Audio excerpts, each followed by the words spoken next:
आशा करता हूँ कि आप सब ठीक होंगे और ऐसे ही बने रहिए। आज मैं एक्सप्लेन करने जा रहा हूँ एक suspense drama movie the call. अब ज़्यादा समय बर्बाद ना करते हुए लेट्स लुक आउट नाउ। कहानी इमरजेंसी कॉल सेंटर से शुरू होती है, जहाँ पे हम जॉर्डन अपने हीरोइन से मिलते हैं जो अपना काम बेहद ही लगन से करती थी। यहाँ हम उसके बॉयफ्रेंड से भी मिलते हैं। यहाँ इनमें कुछ बातचीत होती है और जॉर्डन फिर से अपने काम पे लग जाती है। यहाँ पे जॉर्जन को एक इमरजेंसी कॉल आता है, जहाँ एक लड़की जिसके पेरेंट्स घर में ना होने के कारण एक किडनैपर उसके घर में घुस गया था। हमारी जॉर्जन उस लड़की को कुछ सेफ्टी इंस्ट्रक्शन देती है और पुलिस को तुरंत इत्तला करती है। जिसके बाद हम किडनैपर को उसके रूम में जाते हुए देखते हैं, जहाँ रूम में बाहर की खिड़की खुली देख वो समझ जाता है कि लड़की भाग गई है और वो वहाँ से निकलने लगता है। यहाँ पे हम लड़की को बेड के नीचे छुपा हुआ देखते हैं, पर गड़बड़ी में उसका जॉर्जन के साथ फोन डिस्कनेक्ट हो जाता है। जब जॉर्जन उसे रिकॉल करती है, तब कॉल की रिंग सुनकर किडनैपर जो अभी घर में ही था वो वापस उसके पास आता है और उसे पकड़ लेता है। यहाँ पे वो उस लड़की के हाथ में फोन देखता है तो जॉर्जन उसे उस लड़की को छोड़ने कहती है, लेकिन वो उसे इट्स ऑलरेडी डन कहकर एक चीख के साथ कॉल कट होता है और जॉर्जन कुछ नहीं कर पाती, जिससे वो बेहद ही दुखी होती है। और जब उसे बॉस सारी डिटेल्स पूछती है तो वो एक ही बात बताती है कि मेरा फोकस नहीं था। जहाँ पे वो उस शॉक की वजह से रात भर सो नहीं पाती और अगले दिन अपने आप को संभाल के फिर से काम पे निकल जाती है। यहाँ पहुँचने पर उसे उसी लड़की की न्यूज़ मिलती है जो लास्ट नाइट किडनैप हो चुकी थी और जिसकी डेथ हो चुकी थी, जिससे वो बेहद ही दुखी होती है और अपने काबिलियत पे शक करने लगती है। उसके बाद कहानी 6 महीने आगे बढ़ती है और यहाँ जॉर्जन ने अपना जॉब चेंज करके ट्रेनर का जॉब ले लेती है। उसके बाद हम अपने दूसरे कैरेक्टर से मिलते हैं, केसी, जो मॉल में अपने फ्रेंड के साथ घूम रही थी, जहाँ पे उसकी फ्रेंड हमेशा 2 फोन कैरी करती थी, जो इमरजेंसी में एक फोन केसी के पास ही भूल जाती है, जो केसी अपने बैक पॉकेट में रखती है। केसी जब पार्किंग में होती है तभी उसके सामने एक कार आती है, जिस शॉक में वो अपना फोन गिरा देती है जो बंद हो जाता है। तभी उसी कार से एक आदमी निकलता है जो केसी को किडनैप कर लेता है। केसी को जब होश आता है तब वो कार के डिक्की में थी, जिससे वो बेहद ही पैनिक होती है और फिर उसे याद आता है कि उसके पास दूसरा फोन था, तो वो फोन निकालकर इमरजेंसी कॉल सेंटर पे कॉल लगाती है। यहाँ कॉल सेंटर पे जॉर्जन एजेंट्स को कॉल ऑपरेशन के बारे में बता रही थी, जहाँ एक स्टॉप पे वो काम किस तरह से करना होता है ये बता रही थी। जहाँ उस स्टॉप पे किसी का फोन आता है जिसे वहाँ गाड़ी ऑपरेटर रिसीव करती है, जिसे रिसीव करने पर केसी बेहद ही पैनिक मोड में थी और जो ऑपरेटर जो हाल ही में ज्वाइन हुई थी ये सिचुएशन हैंडल नहीं कर पा रही थी, जिसे देख जॉर्जन उस पर टेक ओवर करती है। जॉर्जन पहले तो अपने लास्ट इंसिडेंट की वजह से थोड़ी डर जाती है। उसके बॉस वहाँ आकर उसे सपोर्ट देने पर जॉर्जन काम पे लग जाती है। वो केसी को पहले शांत करती है और ड्यूटी ऑफिसर को सिचुएशन की खबर देती है, जहाँ सभी पुलिस फोर्स उसे ढूंढने लगती है। यहाँ केसी का फोन पुराना होने की वजह से इसका कॉल ट्रेस नहीं हो पा रहा था, क्योंकि केसी कार के डिक्की में बंद थी। जॉर्जन केसी को रिलीज हैंडल ढूंढने कहती है, जो डिक्की में अंदर से खुलने वाला हैंडल होता है, जो ना मिलने पर जॉर्जन टेल लाइट देखने कहती है, जो मिलने पर उसे तोड़कर वो बाहर देखकर लोकेशन का अंदाज लगाए और केसी वैसा ही करती है, लेकिन वो जगह को नहीं पहचान पाती।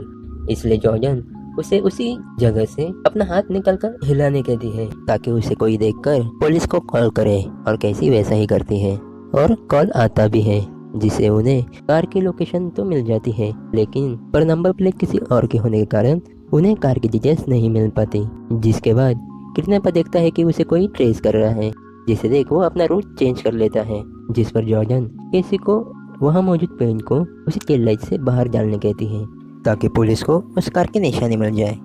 जिसे देख एक आदमी किडनैपर को बता देता है कि उसके कार की डिक्की से पेंट लीक कर रहा है, जिससे वो डर कर वो वहाँ से निकल जाता है। लेकिन आगे जाते ही वहाँ पे उसे वही आदमी मिलता है। उस आदमी को किडनैपर पे शक हुआ था और वो पुलिस को कॉल करने जाता है, पर उसे वही मार देता है और उसे उसके ही डिक्की में बंद करके उसकी कार ले जाता है।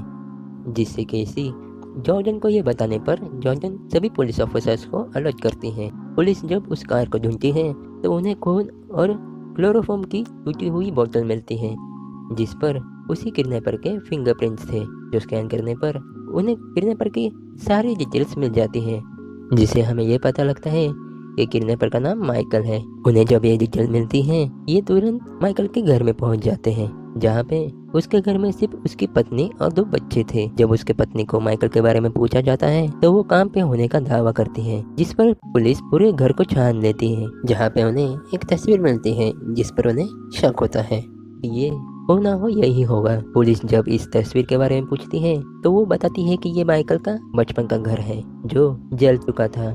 पुलिस उस जगह का पता लेकर वहाँ पे निकल जाती है। यहाँ पे हम देखते हैं कि कार का फ्यूल खत्म होने की वजह से माइकल पेट्रोल पंप पे रुकता है, जहाँ केसी अब मॉडल कार में होने के कारण डिक्की से निकलकर बैक सीट पर आती है और वहाँ खड़े आदमी को मदद के लिए पुकारती है। जब वो आदमी उसके पास आता है तब माइकल उसे पेट्रोल से जलाकर मार देता है और केसी को मारने लगता है, जिससे वो बेहोश हो जाती है। जब वो अपने अड्डे पे पहुंचता है उसे केसी के पास मोबाइल मिलता है, जिसे देखकर हम समझ जाते हैं कि केसी अब भी जॉर्डन से कनेक्टेड थी।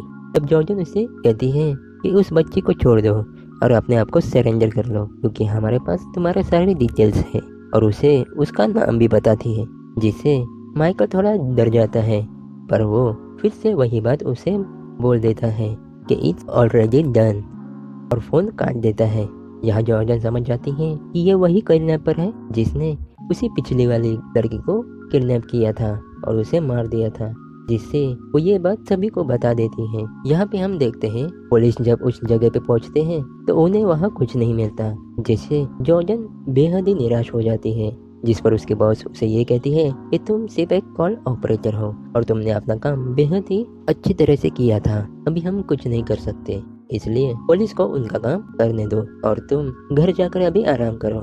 जिस पर केसी पहले तो मना करती है, पर वो और कुछ ना कर सकने के कारण वो वहाँ से निकल जाती है। दूसरी तरफ हम माइकल को केसी के बाल धोते हुए और किसी ऑपरेशन की तैयारी करते हुए देखते हैं, जिसके बाद सीन फिर से जॉर्डन के पास शिफ्ट होता है, जो अब भी केसी और उसकी कॉल रिकॉर्डिंग सुन रही थी। जहाँ पे जब वो माइकल की कॉल रिकॉर्डिंग सुनती है तब उसे बैकग्राउंड में किसी लोहे की खनकने की आवाज आती है, जिससे उसे इस बार इस लड़की को मरने नहीं देना चाहती थी, इसलिए वो बिना किसी को कुछ बताए माइकल के वही जगह पे पहुंच जाती है, जहाँ पे उसे कुछ पुराने फोटो मिलते हैं, जिसमें उसे माइकल के बहन के बहुत सी तस्वीरें मिलते हैं जो कैंसर से मर चुकी थी, जिसे देख जॉर्डन वहाँ से निकल जाती है। पर जाते वक्त उसे वही लोहे के खनकने की आवाज आती है, जिसे सुन जॉर्डन जब उसके पास जाती है अब वो ब्लैक की स्टैंड से आ रही थी, जिस पर एक लोहे की रिंग लगने की वजह से जो हवा के कारण आवाज निकल रहा था। इस पर जॉन जब आसपास देखती है तो उसे एक बंकर दिखता है, जिसे खोलकर वो पुलिस को कॉल करने बढ़ती है, लेकिन गड़बड़ी में उसका फोन बंकर के अंदर गिर जाता है और फिर उसे ना चाहते हुए भी अंदर जाना पड़ता है, जहाँ पे जॉर्डन को माइकल दिख जाता है, जो उसके ही तरफ आते देख वो एक रूम में छुप जाती है। माइकल जब उसी रूम में आता है तो हम देखते हैं कि यहाँ हर तरफ खून लगा हुआ था और फिर माइकल वही रखी विक को अपने हाथों में लेकर सूंघ रहा था, जिससे हम समझ जाते हैं कि माइकल एक साइको किलर है जो लड़कियों के बाल निकालकर उन्हें मार देता था, क्योंकि उसकी बहन जिस पर वो बेहद ही प्यार करता था कैंसर की वजह से मर चुकी थी, जिससे माइकल ये सदमा बर्दाश्त नहीं कर पाया, जिसका असर उसके दिमाग पर हो गया और इसलिए वो उसके बहन के ही उम्र की लड़कियों को किडनैप कर उनके बाल निकालकर मार देता था और उन लड़कियों के बाल से वो अपने बहन को याद करता था। यहाँ पे हम फ्रीजर में बहुत से बालों का कलेक्शन देखते हैं, जिससे हम समझ जाते हैं कि माइकल ने पहले ही बहुत सी लड़कियों को मार दिया था। जिसके बाद माइकल वहाँ से निकलकर ऑपरेशन रूम में जाता है। वो केसी का ऑपरेशन शुरू करने ही वाला था, तभी जॉर्डन वहाँ आकर उसे बेहोश करती है और केसी को छुड़ाने बढ़ती है, पर माइकल फिर से उठकर जॉर्डन को मारने लगता है। यहाँ उनमें थोड़ी हाथापाई होती है, जिसे देख तो केसी उसके पीछे आकर उसे घायल कर देती है। दोनों जैसे तैसे यहाँ से निकल के बाहर आते हैं, लेकिन बाहर आने पर जब जॉर्डन पुलिस को कॉल करने वाली थी तब केसी उसे रोकती है, जिसके बाद माइकल को उसी ऑपरेशन रूम में होश आता है, जहाँ पे वो अपने आप को बंधा हुआ पाता है। जब वो जॉर्डन को पुलिसों के बारे में पूछता है तब केसी बोलती है कि मैं यहाँ से भाग निकली और जॉर्डन को मैं झाड़ियों में मिली और तुम गायब हो गए, जिससे माइकल डर जाता है। जिस पर माइकल शॉक में तो होता है, पर वो उसे ये ना करने कहती है, पर जॉर्डन उसे वही डायलॉग उसे सुनाती है कि इट्स ऑलरेडी डन और उसे उसी बंकर में बंद करके मरने के लिए छोड़ देती है, जिसके साथ ये कहानी यही खत्म हो जाती है। आशा करता हूँ कि आपको ये कहानी बेहद ही पसंद आई होगी और वीडियो के लिए प्लीज़ इसे सब्सक्राइब करिए। मैं आपसे मिलता हूँ अगले वीडियो में, तब तक के लिए स्टे ट्यून्ड, स्टे सेफ।